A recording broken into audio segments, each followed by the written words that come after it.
eto na nga.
Position ko, ididikit itong sticker. Lalagyan ko lang ng tape itong magkabilang dulo. Ayan, parang ganyan. Pati yung sa gitna, lalagyan ko ng tape. Ngayon naman, susukati ko yung distance mula sa baba ng pintuan. Ayan.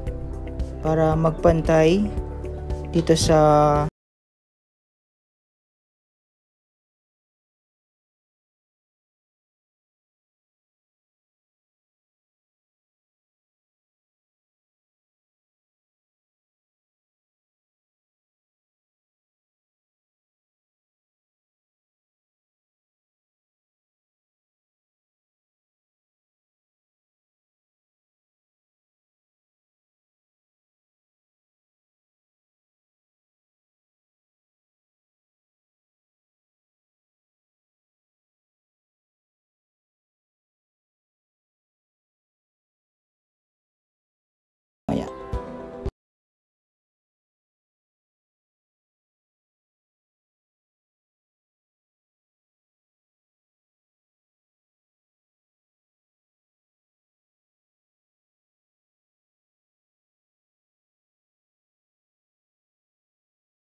yung plastic, sprayan nyo ng tubig na merong halong konting shampoo, konti lang para lang dumulas at hindi kagad siya dumikit doon sa body ni espresso. Kasi kung di nyo i-sprayan, didikit na kagad yung sticker na yan. Pag nagkamali kayo, hindi nyo na ma-adjust. So, importante na sprayan nyo ng tubig na may halong kaunting shampoo lang.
Ito siya. Medyo hindi ko lang nagustuhan yun dito sa dulo kasi nabitin siya, hindi umabot dito sa fender. Gusto ko sana nakadikit siya dito, kaso hindi siya umabot kasi nagkamali ako. Mas maganda pala kung dito ako nag-start sa likod para abot siya dito kasi kinat ko yung sobra dun sa unahan. Anyway, may naisip akong solusyon. Etong ginupit natin, iduduktong ko na lang siya dito. Yan, parang para umabot siya hanggang dito sa fender. Yan, medyo ikakat ko lang siya para masundan niya yung guhit na to, pati yung spacing. Yan, para umabot siya hanggang dulo. Ito na yung kinat ko dun sa sobra, so ganito gagawin ko. Yan, duduktong ko lang siya. Alright, tapos ko nang i-install yung car side sticker dito kay Suzuki Espresso. Tara, labas tayo para makita nyo.